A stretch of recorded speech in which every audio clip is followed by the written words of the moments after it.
When I look back at my childhood, I sometimes wonder if there were any early signs that my parents and I would end up on such bad terms. At first glance, my family appeared completely normal. We lived in a neat suburban neighborhood with friendly neighbors who greeted one another with polite smiles. My parents held steady jobs, and we enjoyed family dinners at least 3 times a week. By most definitions, we looked like the kind of people who would be featured on a holiday greeting card. Deep inside, though, I always felt a tension that I could not fully articulate as a kid. It started with little things. If I wanted to play a particular sport, my parents would question whether it aligned with their vision for my future. If I wanted to hang out with certain friends, they would methodically probe those friends' backgrounds, their family situations, and whether they met whatever criteria my parents had in mind. Over time, I realized that almost every choice I tried to make was subtly or overtly shaped by their influence, and I gradually lost sight of what I personally wanted or needed. By the time I was in high school, the power dynamic had grown more oppressive. My parents were not content to simply guide me. They seemed determined to script every major decision in my life. From the clubs I participated in, to the college they wanted me to attend, to the specific career paths they deemed respectable, I rarely felt free to make a decision based on my own desires. The older I got, the more I recognized how unhealthy their approach was, and it left me feeling trapped and resentful. I had no idea then that these seeds of conflict would one day explode into a full-blown crisis, jeopardizing my entire future in the most unexpected way. After graduating high school, I moved away for college, thinking distance might loosen my parents' grip on my life. The university I chose was a few hours from my hometown, which I hoped would force them to grant me some independence. Yet, despite the physical separation, they found ways to maintain control. Constant phone calls, unsolicited visits, and barrage after barrage of text messages about my academic performance and personal decisions left me still feeling as though I had not fully escaped. I remember one weekend in particular. I had decided on a whim to join a new club on campus, just for fun, because it sounded interesting, and it allowed me to meet more people. My mother found out, likely through a social media post, and immediately called me, demanding to know why I was wasting time on something that was not relevant to my major or my future career. I tried to defend my choice, but she twisted my words, implying I was neglecting my studies. That argument ended with me feeling guilty, confused, and more determined than ever to keep my life separate from their prying eyes. Over time, these small incidents piled up. The more I tried to assert myself, the more they dug their heels in, treating me like a disobedient child who could not manage his own affairs. By my final year in college, I started to limit my calls home because I knew any conversation would inevitably veer into an interrogation or a guilt trip.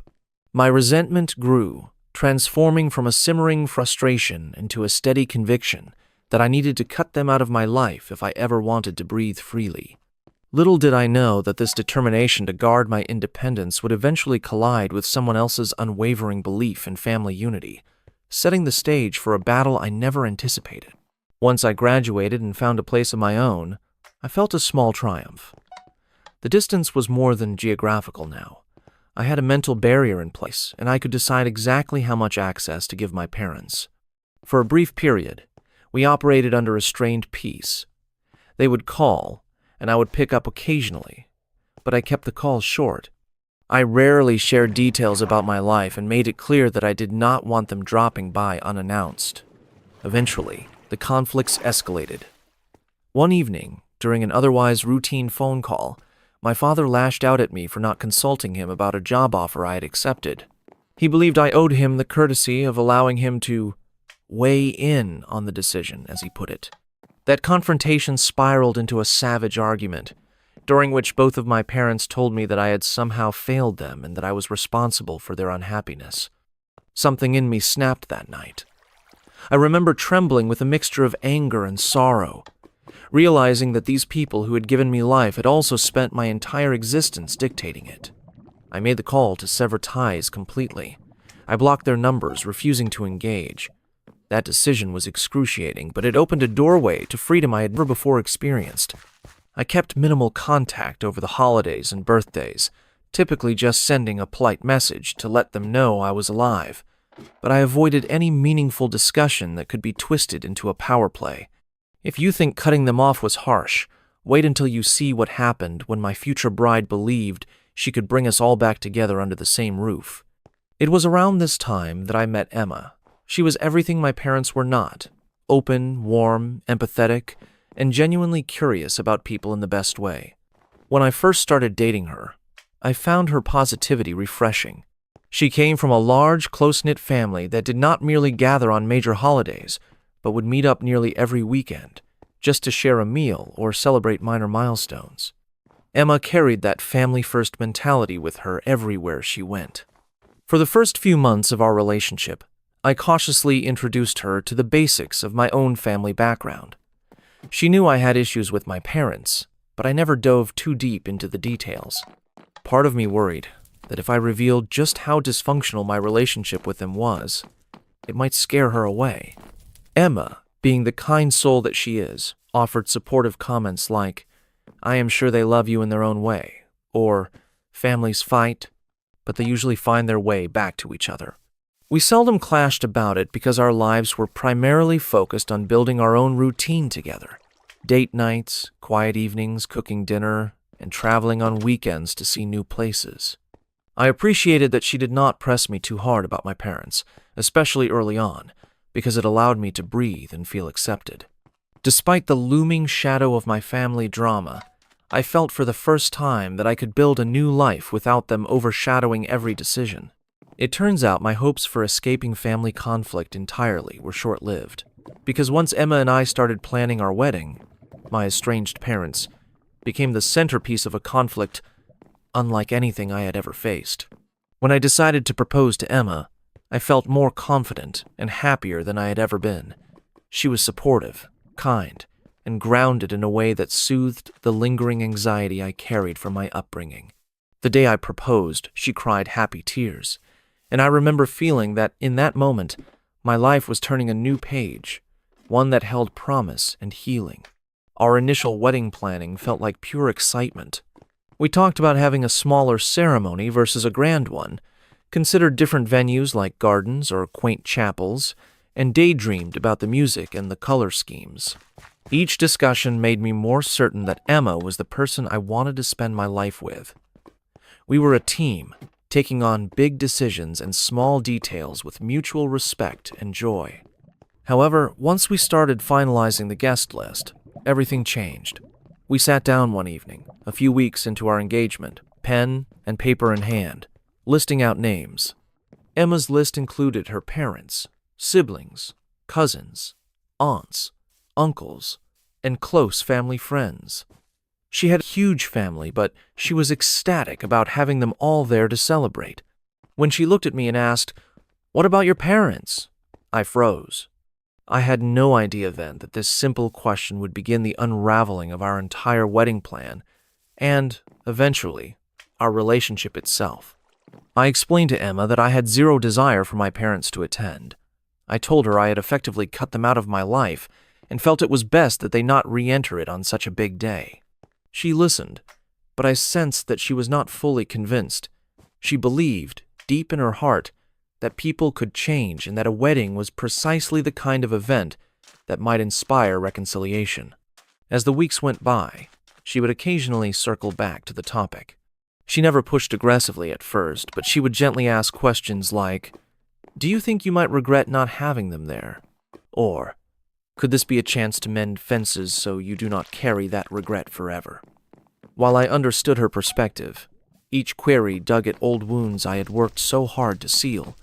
I kept telling her that they were toxic, that I had good reasons to keep my distance, and that nothing had changed in their behavior to make me think otherwise. I could see she was wrestling with a conflict, her belief in family unity versus her respect for my autonomy. For a while, she tried to suppress her desire to fix things, and I attempted to articulate why I believed the risk of inviting them far outweighed any potential benefit. Despite our best intentions, the tension grew like an invisible wedge between us. Just when I thought this subject might quietly fade away, Emma decided to enlist the help of her own family.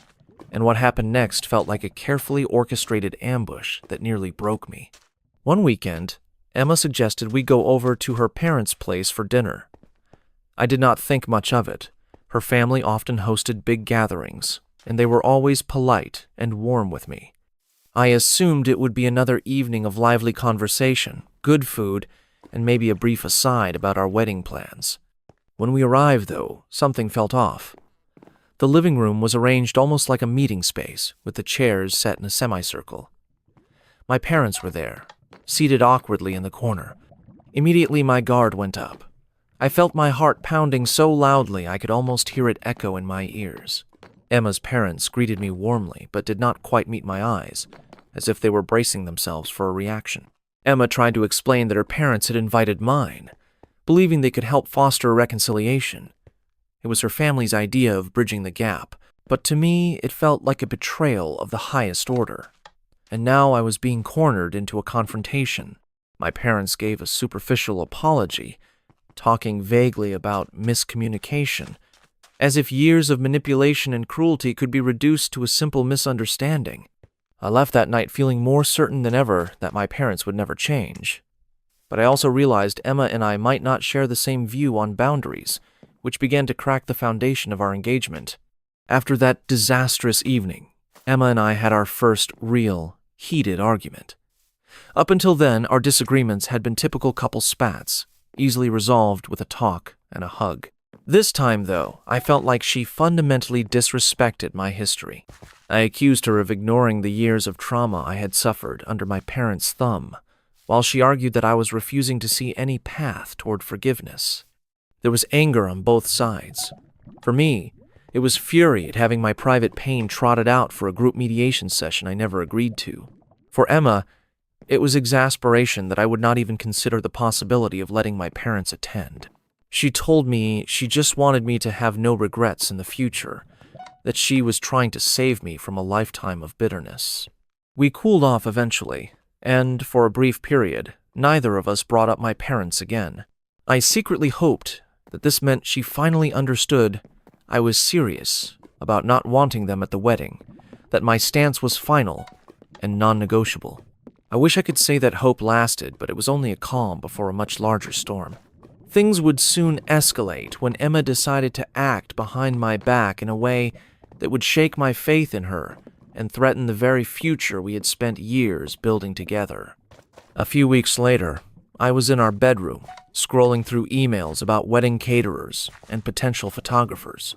Emma was out in the living room talking on the phone, and I could hear her chatting about seating arrangements and finalizing a couple of last-minute invitations.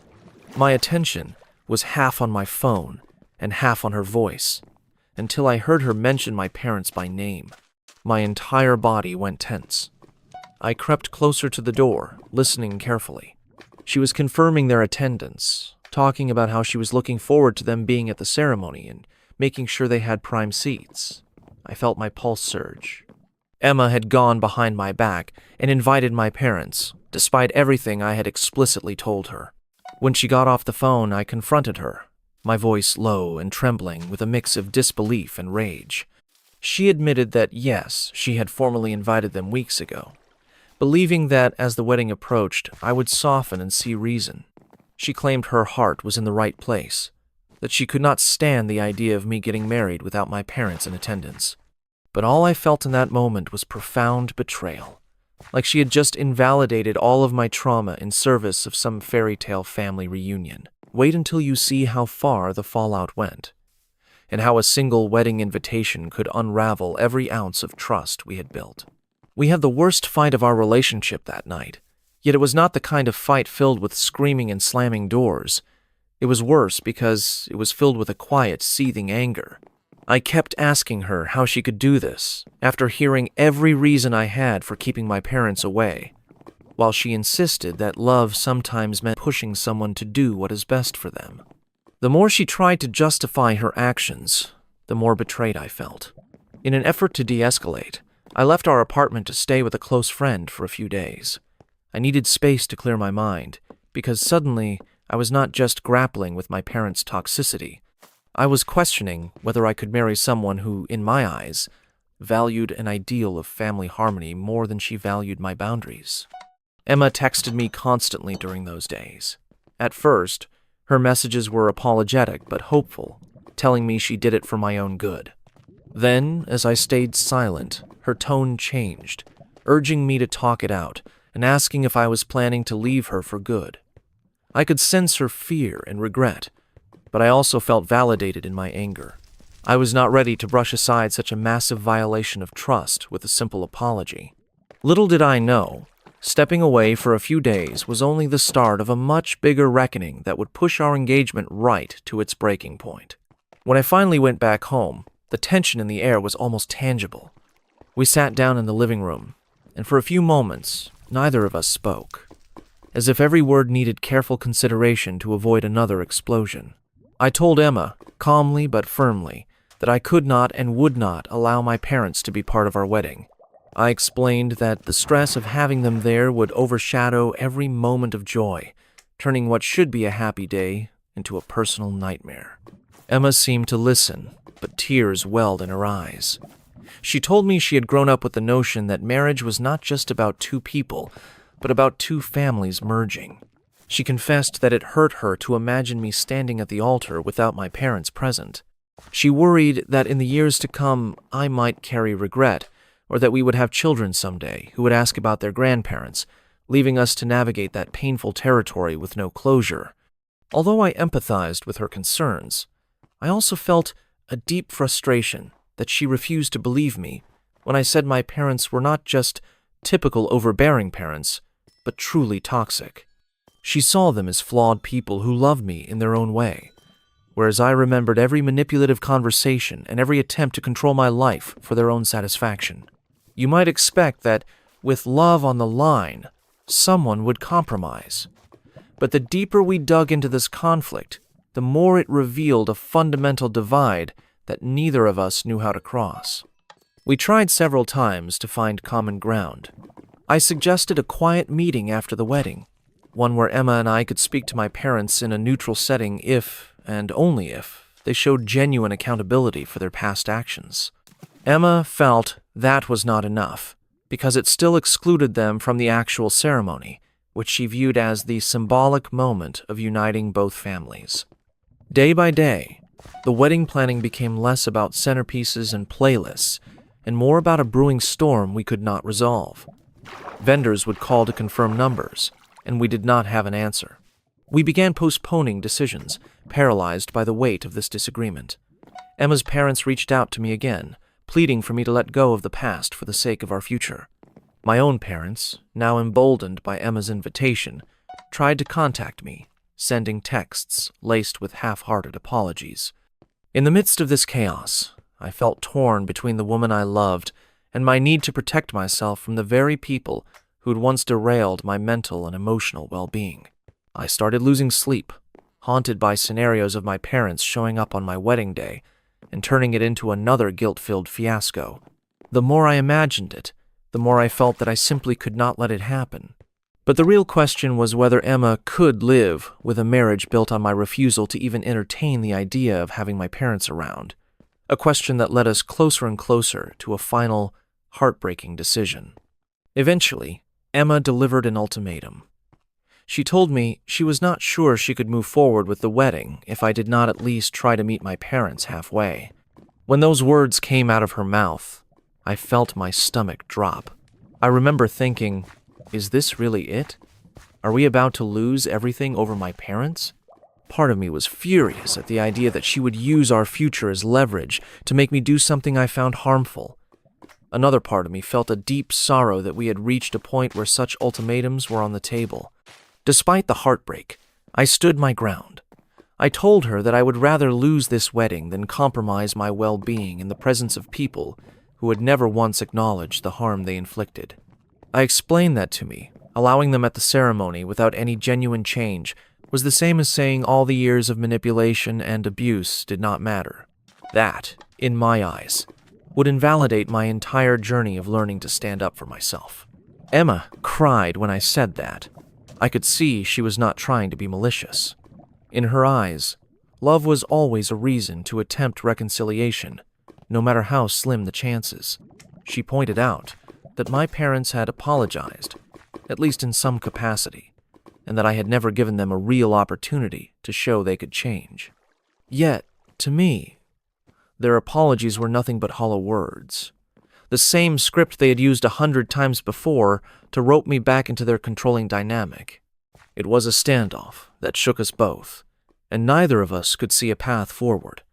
But the final straw, the one that truly broke us, was yet to unfold. As if our situation needed more turmoil, Emma's parents decided they should host one more family talk, a last-ditch effort to resolve the dispute. They invited me over under the pretense of discussing wedding details. Tired as I was, I agreed to go, thinking maybe they would simply listen to my concerns and respect my boundaries. Instead, I walked into a scene that felt eerily reminiscent of the earlier ambush. My parents were there again, along with Emma and her extended family, all gazing at me like I was the one refusing to solve an easy puzzle. My father spoke first, claiming he was sorry, that he never intended to hurt me. My mother nodded, tears in her eyes, suggesting that life was too short to hold grudges.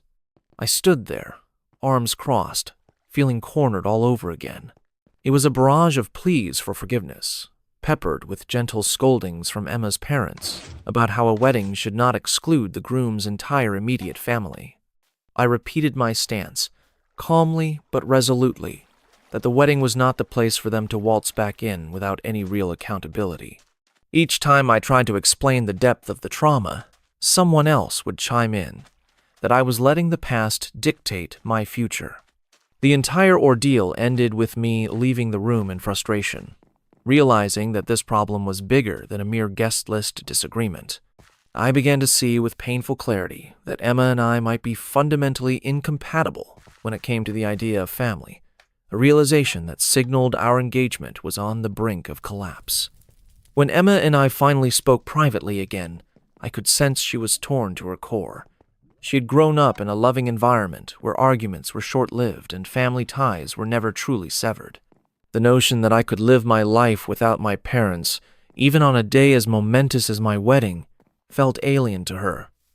She asked me if I was absolutely certain that I would not regret this in 20 years. I told her that I might regret many things, but I would never regret protecting myself from emotional harm. We both realized that the wedding we had been planning was now overshadowed by a conflict that seemed to have no resolution. She looked at me with tears in her eyes and whispered that maybe we should postpone, because she did not want to walk down the aisle with such an enormous rift still unhealed. I silently agreed, even though it tore at my heart.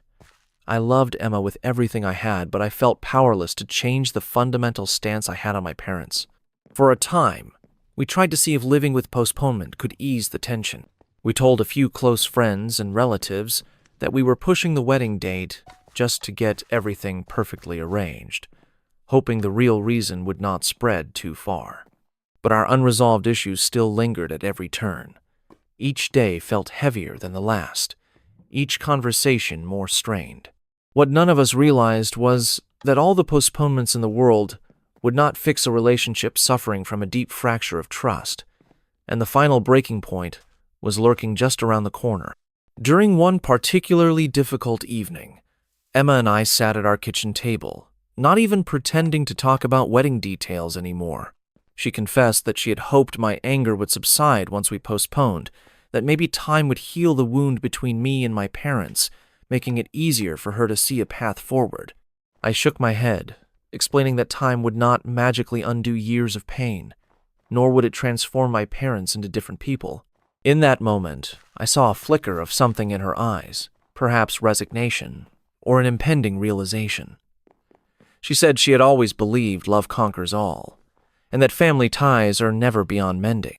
I told her that while I admired her optimism, sometimes love is not enough to erase persistent patterns of manipulation. I reminded her of the many times I had tried to meet my parents halfway, only to end up pulled back into their toxic cycle. Emma reached across the table, taking my hand. She asked one more time if I could not at least consider letting them come to the wedding, even if just to sit quietly in the back. My answer remained a firm no, and the silence that followed felt like a chasm swallowing us both. At that point, we both started to wonder if saving our relationship was possible, or if our love story was doomed by irreconcilable beliefs about family and forgiveness. As more days slipped by, we stopped mentioning the wedding entirely. The vendors had all been placed on standby, and Emma was staying with her parents more often, sometimes overnight, to clear her head. I was left alone in our shared apartment, surrounded by half-finished wedding crafts, dress swatches, and a carefully curated mood board that now seemed like a relic from a happier time. My own mental state grew more turbulent. Part of me wanted to fold, to tell Emma she was right, that I would give my parents one last chance for the sake of our future. But another part of me remembered every tear, every instance of manipulation that had scarred my entire upbringing. I felt like giving in would betray the progress I had made in defining and defending my boundaries.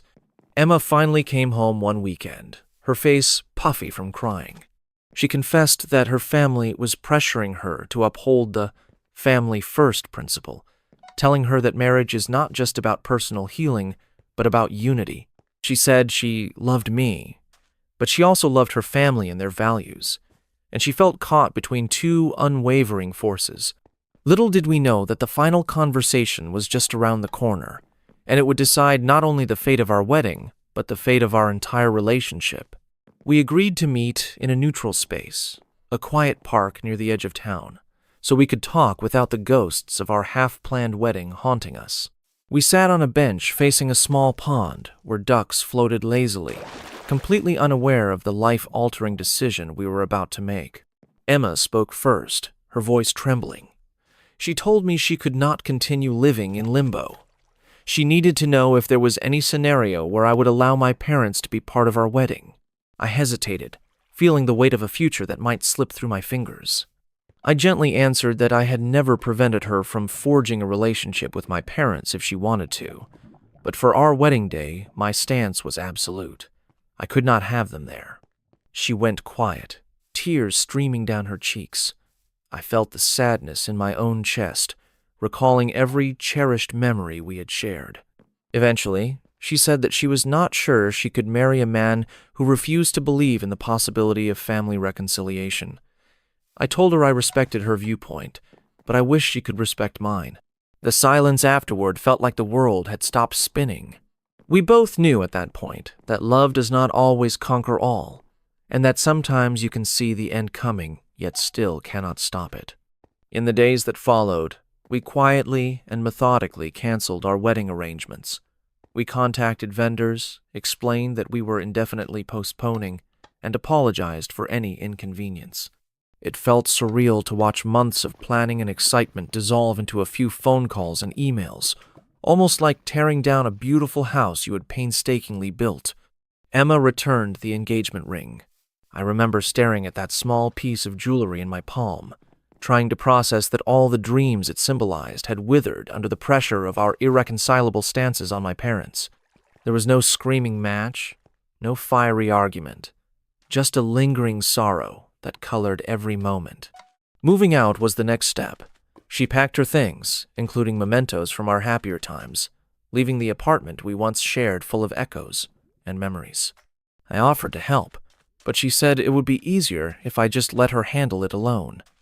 Watching her go was one of the hardest moments of my life. Yet, even as I watched Emma close the door on our shared life, a small part of me wondered if someday we might regret letting this issue tear us apart so completely. In the aftermath, I tried to make sense of my feelings. The loneliness was profound, but so was the sense of relief that I would not be coerced into inviting people who had caused me immense pain. Friends who knew bits of our story had mixed reactions. Some sided with me, saying that Emma should never have gone behind my back. Others believed I was letting my pride and hurt feelings ruin what could have been a great marriage. I wrestled with guilt and heartbreak, revisiting scenes in my head, pondering if I could have approached the situation differently.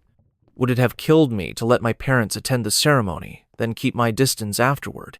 But every time that thought surfaced, I remembered the countless nights I cried myself to sleep as a teenager, wishing I had different parents, or no parents at all, just so I could exist on my own terms.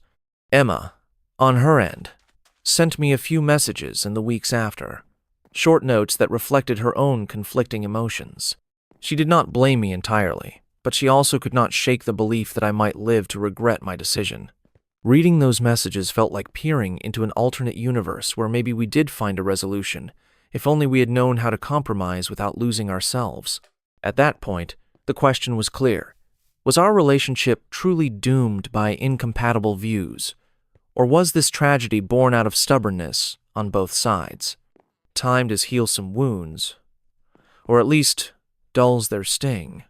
In the months following our split, I threw myself into my work and personal projects, trying to distract myself from the gaping hole where our future once was.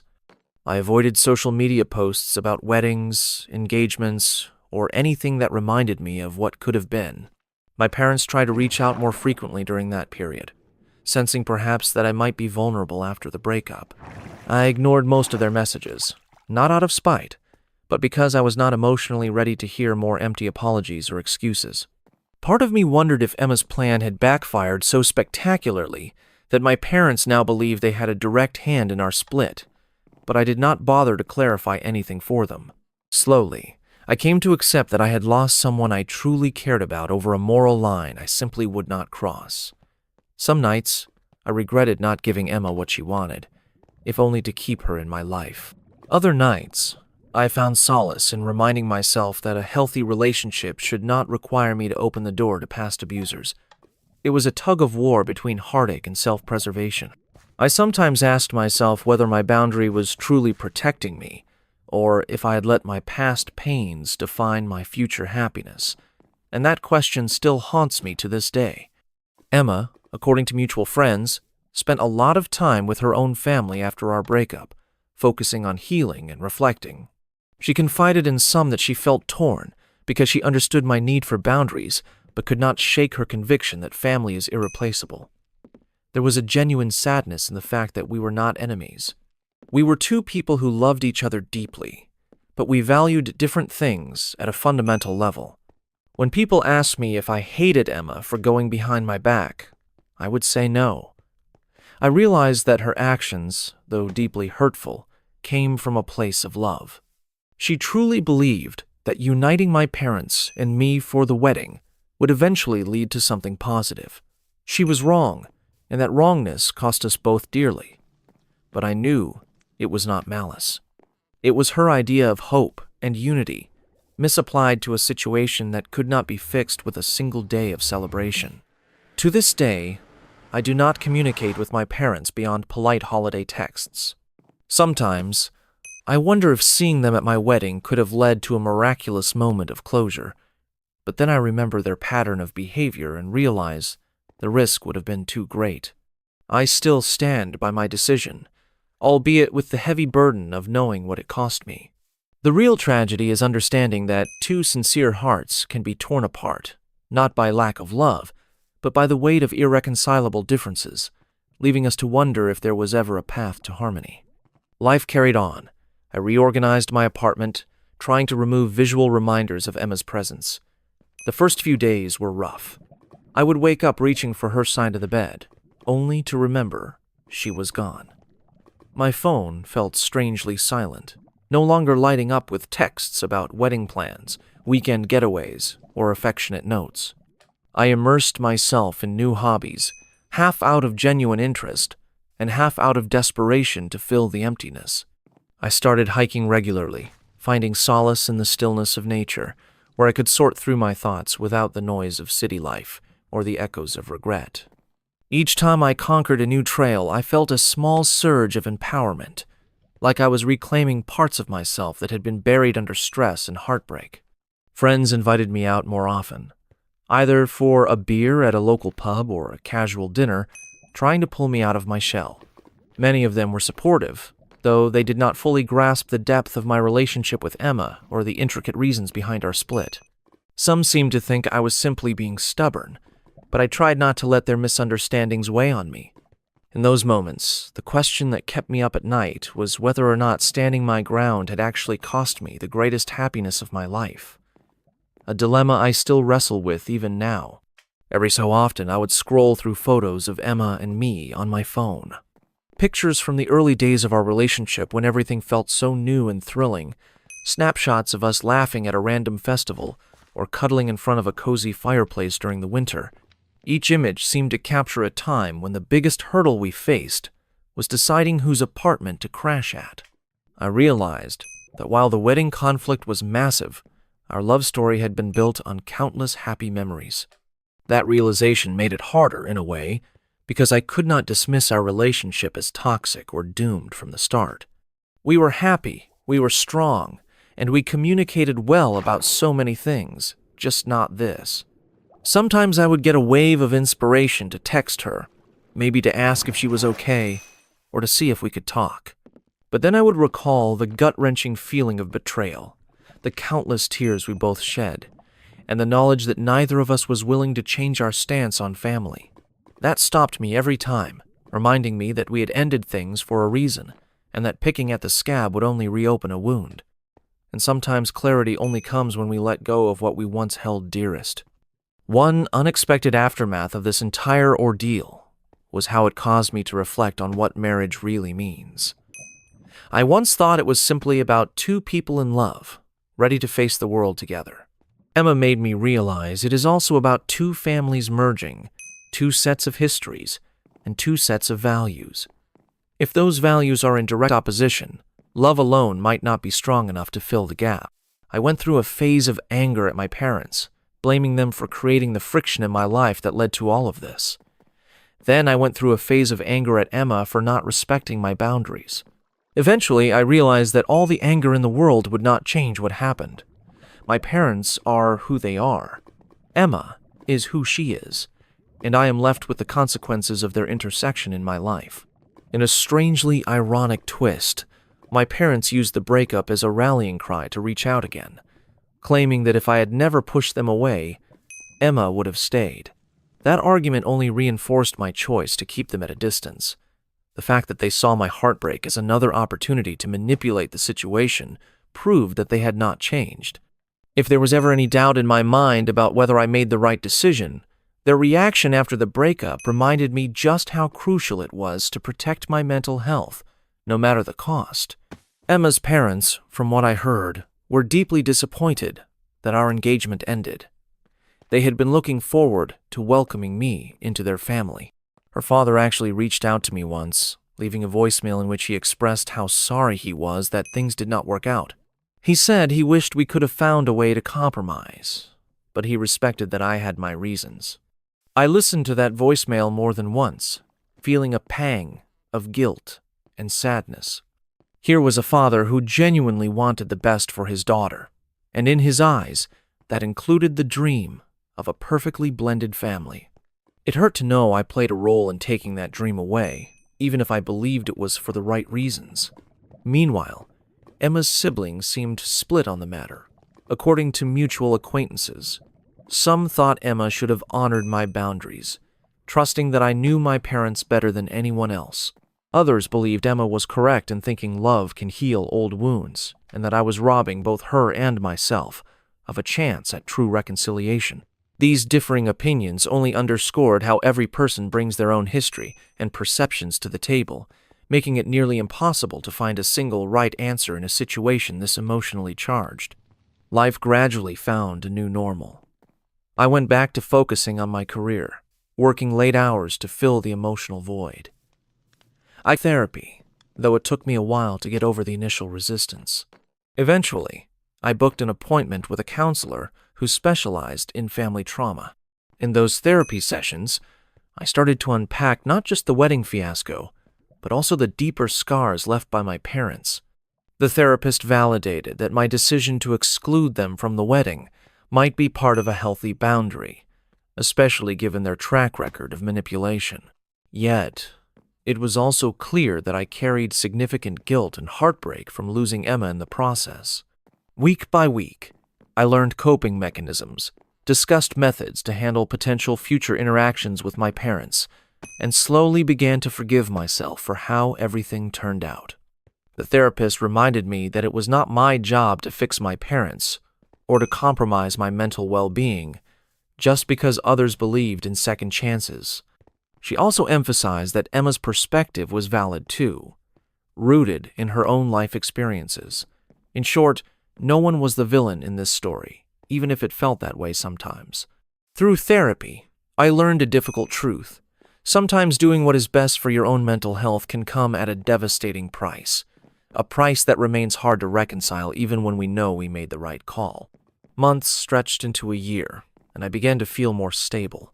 The acute pain of the breakup dulled into a lingering ache that resurfaced whenever I came across something that reminded me of Emma, like the coffee shop where we had our first date, or the bookstore we loved exploring together. Occasionally, I heard updates about her through mutual friends. She was doing well in her career, spending a lot of time with her family and traveling on weekends. Part of me was relieved. She seemed okay. Another part felt a pang of jealousy that she could move on, while I was still piecing myself back together. But that is the nature of heartbreak. It does not follow a tidy timetable. I considered reaching out to her on multiple occasions, wondering if we could at least salvage a friendship. My counselor advised that it might be too early, and that I should be sure my motivations were clear. Was I seeking closure, or was I clinging to the hope of reviving our relationship? In the end, I decided to let it be, not wanting to stir up old wounds for either of us. You might think time alone could heal everything, but certain schisms, especially where family and boundaries collide, can leave scars that remain tender indefinitely. A friend of mine once asked if I ever considered reconciling with my parents purely to get Emma back. That question rattled me. It highlighted the complicated interplay of love, boundaries, and self-worth. I told him that while I missed Emma desperately, I could not simply ignore the lifetime of emotional damage my parents had inflicted. Reconciliation, in my view, would have required genuine remorse and a radical change in their behavior, neither of which I believed was on the table. I also admitted that a small part of me wondered if maybe Emma and I were not meant to be, precisely because she could not fathom a scenario where cutting off family was justified. Maybe we each needed a partner who shared our respective beliefs to avoid such a painful standoff. It was a somber realization, but it provided some sense of closure, as though this heartbreak had purpose in guiding us to more compatible futures. Even so, the what-if scenarios continued to swirl in my mind. I pictured a scenario where Emma's plan had worked, where my parents had shown real accountability, and we all stood together on my wedding day, tears in our eyes, exchanging hugs and apologies. That daydream ended whenever I remembered the cruel words my parents hurled at me and their consistent failure to respect my autonomy. If there is a lesson in all this, it might be that certain lines once drawn define us so profoundly that crossing them means losing ourselves, even if it means losing someone we love. Over time, my perspective on marriage and family shifted dramatically. I realized that a true partnership requires alignment on how we handle adversity, including conflicts with extended family. If two people have polar opposite views on something as significant as this, it can fracture the relationship in ways that love cannot always mend. I spoke to several people who had experienced estrangements similar to mine, and their stories, though different in specifics, echoed the same theme. Once you set a boundary to preserve your mental health, letting someone else undermine it feels like a betrayal. In my case, Emma's decision to invite my parents behind my back was precisely that betrayal. Her intentions might have been pure, but the outcome was catastrophic. Perhaps in a parallel universe, Emma and I could have navigated things differently, but in the real world, our differences were glaring. She saw family as an unbreakable bond, while I saw it as a choice, something you fight to maintain only if it is not inflicting harm. Neither viewpoint is wrong, yet they could not coexist peacefully in a marriage. That realization brought both comfort and sorrow, because it confirmed that sometimes love really is not enough, no matter how fervently we wish otherwise. Curiously, I also found myself re-examining the concept of regret. People often fear excluding someone and then mourning that decision later. Did I regret not letting my parents attend my wedding? Since the wedding never actually happened, it became a moot point. but I questioned whether my life would have been better if I had just swallowed my pride. When I replayed the memories of my parents' manipulation, their harsh criticisms, and the final argument that led to our estrangement, I could not find a scenario where their presence would not have caused me immense stress. The wedding day was supposed to be a celebration of love, trust, and unity. Inviting them would have introduced a toxic element I had spent years escaping. I believe I would have regretted that choice far more than I regret standing my ground. Emma, with her boundless compassion, may have been able to overlook how hurtful my parents were. She might have tried to console me if things went sideways. But that is precisely the point. I did not want my wedding day to be about damage control. I wanted it to be about joy, shared freely among people who genuinely cared about our well-being. The biggest lesson I learned is that sometimes protecting yourself means letting go of what you love most, and living with that choice is a different kind of heartbreak. A full year passed, and life did what it always does. It moved forward. I met new people, forged new friendships, and even went on a few casual dates, although nothing serious. The echoes of my failed engagement remained, but they became a part of my history rather than my present reality. I would periodically hear tidbits about Emma, maybe through social media or mutual friends. She seemed to be thriving, finding success in her work, traveling to places on her bucket list, and leaning into the warmth of her family. I felt both happiness for her and a lingering sadness that our paths, once so intertwined, had fully diverged. Once, I ran into her by accident at a coffee shop we both used to frequent. We shared a brief, polite chat, each acknowledging that we were doing all right and that we hoped the other was well. The conversation was brief but cordial. There was a moment, a fleeting second, where our eyes locked and I felt all the old memories rushing back. Then it passed, like a whisper in the wind, and we went our separate ways. That fleeting reunion underscored how a bond once so strong could become a simple memory, a reminder that even deep love can be undone by irreconcilable convictions. Looking back, I realized the magnitude of what we faced. Emma was not trying to harm me.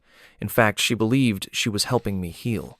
She saw the presence of my parents at the wedding as a gesture of hope, a chance to rewrite the narrative of my past. But from my viewpoint, letting them back in without evidence of changed behavior would have jeopardized my mental health and the stable life I had worked so hard to create. People sometimes ask if there was some compromise we missed. Maybe there was.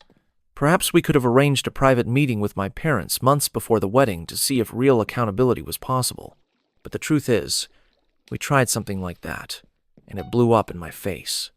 My parents offered vague apologies that did not address the root issues, and Emma's family tried to force a resolution that was never theirs to dictate. I cannot blame them entirely, though. Emma's parents simply did what made sense in their worldview. They believed all rifts could be repaired with enough love and understanding.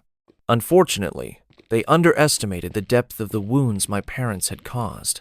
In the end, neither side truly comprehended the other, and that gap proved too vast to overcome. Maybe that is the heartbreak of all heartbreaks, when two people's visions of love and family diverge so drastically that no common ground remains, leaving only the echoes of what might have been. If someone asked me whether I regret ever getting engaged to Emma, my answer would be a firm no. She enriched my life, taught me about compassion, and gave me some of my happiest memories. She also forced me to articulate and defend my boundaries in a way I had never done before.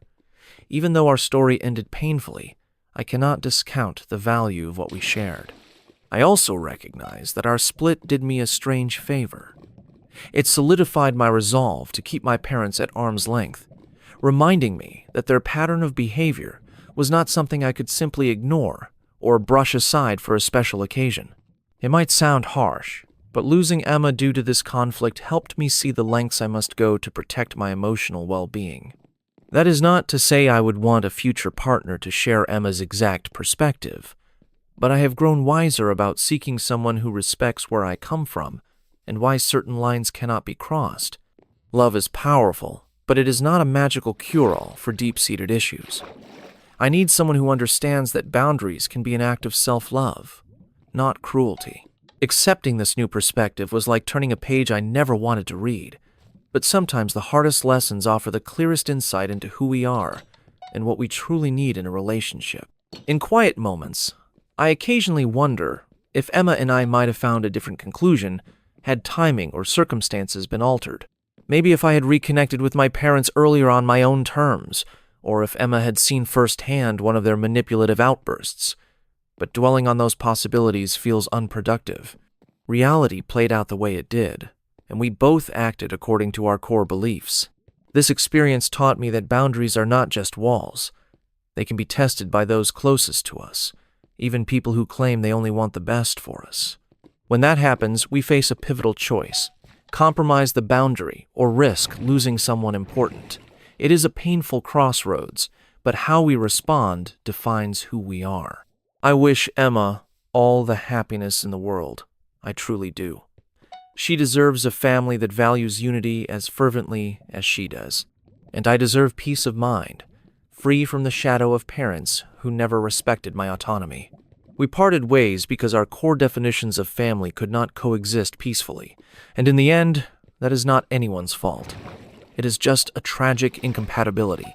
Sometimes, the greatest act of love you can offer yourself is knowing when to walk away, even if it means leaving behind a future you once believed in with all your heart. So here I am, telling my story not to paint myself as a martyr or Emma as a villain, but to share a reality that love can unravel under the strain of differing values. If you are listening to this and find yourself locked in a similar conflict, I hope my journey reminds you to honor your intuition and your personal history. Yes, love calls for compromise, but it does not demand that you sacrifice your mental well-being or your core sense of self. Looking back, I see that what happened was inevitable, given who we both were. Emma with her unwavering belief in healing and family togetherness, and me with my unwavering resolve never to surrender to the same manipulation that haunted my childhood. Our story is a testament to the fact that you can love someone deeply, yet still be unable to share a life because your truths do not align. In the end, we canceled our wedding and went our separate ways. The heartbreak was immense, but so was the clarity. I learned that setting boundaries comes with a price, sometimes a price as high as losing the person you love most. And Emma learned that not all families can be repaired by a wedding invitation. We both parted, carrying lessons that will shape our futures. I hope that, if nothing else, someone out there hears this story and realizes they are not alone in their struggle. Sometimes love is real, and yet it still is not enough. I have shared every twist and turn of my journey, but the real question is, what would you do if faced with this dilemma? Would you stand by your boundaries, or would you open the door to potential pain for the sake of harmony? Only you can decide, and that is the painful, complicated beauty of love and family.